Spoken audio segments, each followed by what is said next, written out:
Bible अध्ययन कार्यक्रम में हमारे सभी श्रोताओं को नमस्कार। प्रिय श्रोताओं, आज हम उत्पत्ति की किताब अध्याय 12 वचन 4 से लेकर 9 तक अध्ययन करेंगे।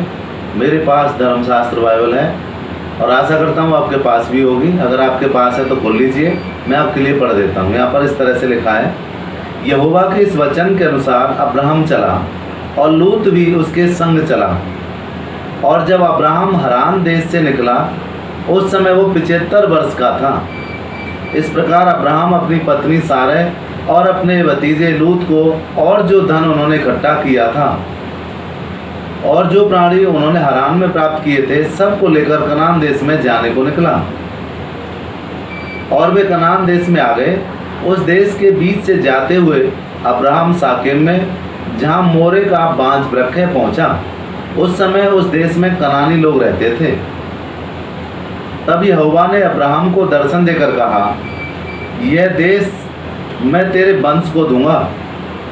और उसने वहाँ यहोवा के लिए, जिसने उसे दर्शन दिया था, एक वेदी बनाई। फिर वहाँ से आगे बढ़कर वह उस पहाड़ पर आया जो बेतेल के पूर्व की ओर है, और अपना तंबू उस स्थान में खड़ा किया जिसके पश्चिम की ओर तो बेतेल और पूर्व की ओर ए है। वहाँ भी उसने यहोवा के लिए एक वेदी बनाई और यहोवा से प्रार्थना की। और अब्राहम आगे बढ़ करके दक्षिण देश को चला गया। प्रिय दर्शकों, इससे पहले कि हम भेद भरी बातों की तरफ चलें, आइए प्रभु से प्रार्थना करें। पिता परमेश्वर, हम धन्यवाद देते हैं, हमारे दर्शक हमारे साथ जुड़े हुए हैं। प्रभु जी, हमारी प्रार्थना है हमारे दर्शकों को तेरे भेद भरी बातें समझने के लिए हृदय दे। बुद्धि को पिता परमेश्वर और तेज कर, उनके कानों को खोल, और प्रभु पवित्र आत्मा को भेज कि हम अच्छे से समझा सकें और हमारे दर्शक समझ सकें। प्रार्थना विनती उद्धारकर्ता यीशु के नाम से मांगते हैं, आमीन। प्रिय दर्शकों, ये जो वृत्तांत हमने पढ़ा है, ये परमेश्वर यहोवा ने अब्राहम के साथ जो वाचा बांधी थी कि मैं तेरे नाम को महान करूँगा, तुझे आशीष दूंगा, तू जातियों का मूल होगा, आशीष का मूल होगा, सारे पृथ्वी के कुल तुझसे आशीष पाएंगे। साथियों, ये जो आशीष है, हमने पिछले प्रोग्राम में देखा था, अध्याय 12 के वचन 2 और 3 में इसका जिक्र है। उसी आशीष के अनुसार वहाँ से अब्राहम चल देता है। अब्राहम जब चल रहा है तो उसके साथ उसका भतीजा है लूत, वो भी साथ है। और जो कुछ धन दौलत, जीव जंतु, उन्होंने पशु पालतू इकट्ठे किए थे, वो भी साथ लेकर चल रहे हैं। हरान देश में ये बहुत दिन रहे और वहाँ पर ये बड़े अमीर हो गए थे। वहाँ से सबको लेकर ये आगे बढ़ते हैं, और जब ये आगे बढ़ते हैं तो कनान देश में आ जाते हैं। जी हाँ, कनान देश का बाइबल में बहुत बड़ा जिक्र है। कनान देश को समृद्धि का देश कहा गया है। कनान देश को आशीषों से भरपूर देश कहा गया है। आगे जब हम अपने अध्ययन में आएंगे साथियों, उस समय हम देखेंगे कि कनान में प्रवेश करने के लिए मूसा ने भी बहुत से भेदी भेजे थे, और उनमें से यहोशू और कालेब भी उस देश के भागी हुए। यहाँ तक कि उस देश में मूसा भी नहीं पहुँच सके। जब यहाँ पर अब्राहम और उसके भतीजे और उसके जितने भी शागिर्द थे, जो धन संपत्ति उनके पास थी, पशु पालन वो किया करते थे, उनके साथ जितने चरवाए थे, सब लोग आ जाते हैं। और जैसे ही ये लोग कनान में आते हैं तो परमेश्वर एक काम करता है। और परमेश्वर जो काम करते हैं वो ये कि वहाँ पर परमेश्वर अब्राहम को दर्शन देते हैं, क्योंकि उस समय कनान देश में कनानी लोग ही रहते थे। उस देश के निवासियों को कनानी कहा जाता था। उस देश में जब अब्राहम पहुँच जाता है तो परमेश्वर अब्राहम को दर्शन देते हैं।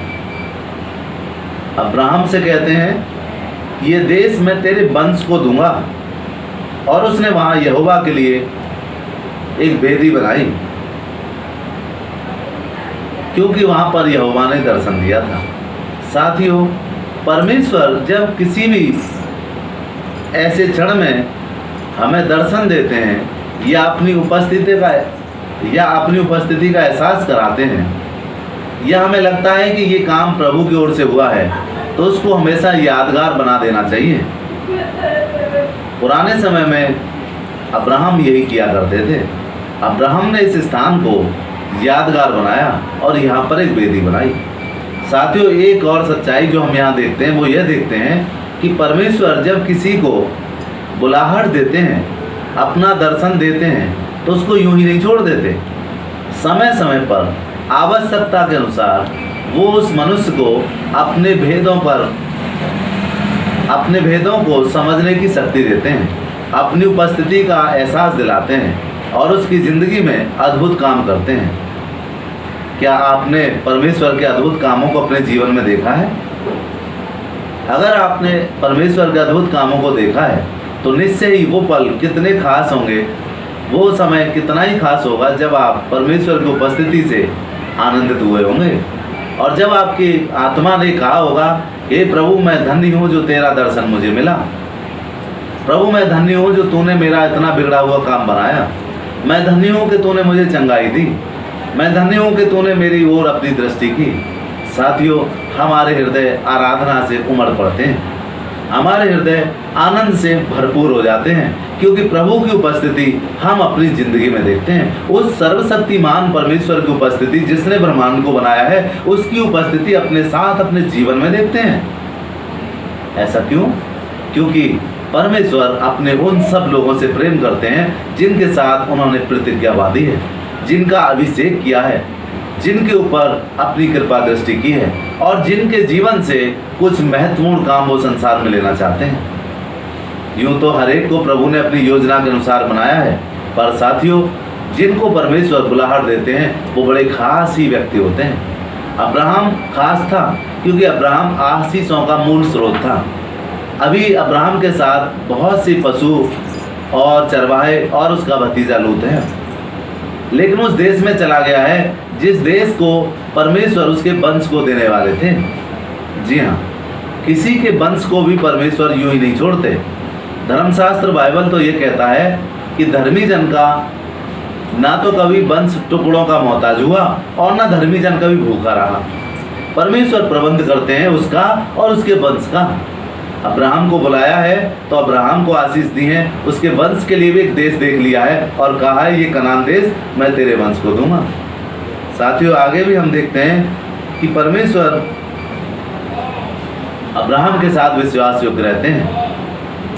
अब्राहम के जीवन की जो बुलाहट थी वो उस बुलाहट के अनुसार चले और परमेश्वर ने उनकी जिंदगी में अद्भुत काम किए।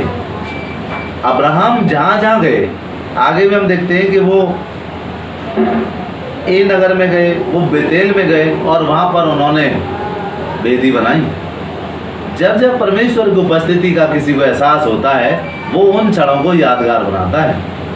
अब्राहम से हम ये सीख सकते हैं कि परमेश्वर ने जब जब उसको दर्शन दिए, जब जब उसके काम सफल किए, उसने परमेश्वर की यादगार को स्थान बनाए।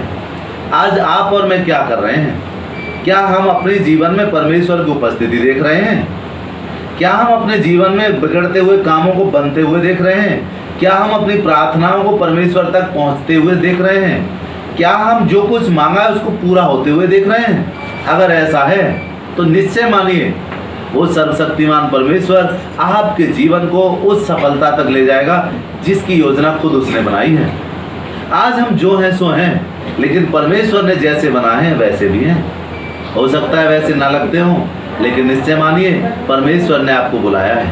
अगर आप अपनी जुबान से परमेश्वर का धन्यवाद देते हैं, अपने जीवन से अच्छे कार्यों के लिए तन मन धन अर्पित करते हैं, तो निश्चय मानिए धार्मिकता के बीज आपके अंदर हैं और आप परमेश्वर की योजना में हैं और परमेश्वर ठीक समय पर अपना काम करेंगे। साथियों, हम जीवन के किसी भी पड़ाव में क्यों ना हो, चाहे बुढ़े हों, चाहे जवान, चाहे बच्चे, हमें प्रभु के लिए धन्यवादी रहना चाहिए। परमेश्वर के उपकारों को कभी नहीं भूलना चाहिए, उनके उपकारों को सदा के लिए यादगार बना देना चाहिए। अगर हम ऐसा करते हैं तो सर्वशक्तिमान परमेश्वर की नज़र हमारे जीवन पर होती है और हमारे कार्यों को देखकर वो प्रसन्न होता है। परमेश्वर को अपने जीवन में स्मरण करना तो बहुत अच्छी बात है, लेकिन परमेश्वर के द्वारा किए गए कामों को यादगार बना देना और भी बेहतर बात है। और ये हम सीख सकते हैं अपने पूर्वज अब्राहम से। अब्राहम ने ठीक समय पर सारा काम पूरा किया और परमेश्वर उसके साथ साथ रहे। आप भी चाहते हैं कि परमेश्वर आपके साथ साथ रहे, आप भी चाहते हैं कि आपके काम सफल हों और आप भी चाहते हैं कि आपकी इच्छा परमेश्वर की इच्छा से पूरी हो, तो आपको प्रभु की बुलाहट सुननी होगी। जी हाँ श्रोताओ, जी हाँ दर्शकों, परमेश्वर की बुलाहट सुननी होगी। परमेश्वर आज भी लोगों को अपने काम के लिए बुलाता है।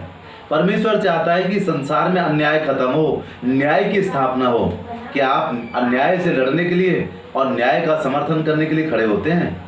परमेश्वर चाहता है कि गरीब और मजलूमों पर अत्याचार ना हो, आप अत्याचार के विरुद्ध खड़े हों और उस निर्बल व्यक्ति के साथ कंधे से कंधा मिलाकर खड़े हों जो आज कुचला जा रहा है। क्या आप ऐसा करते हैं?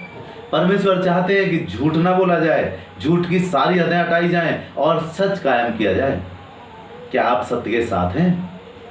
ये कार्य हमारे जीवन में हमको एहसास दिलाते हैं कि हम में धार्मिकता के बीज बोए गए हैं, हम प्रभु के साथ हैं, परमेश्वर हमारे साथ है।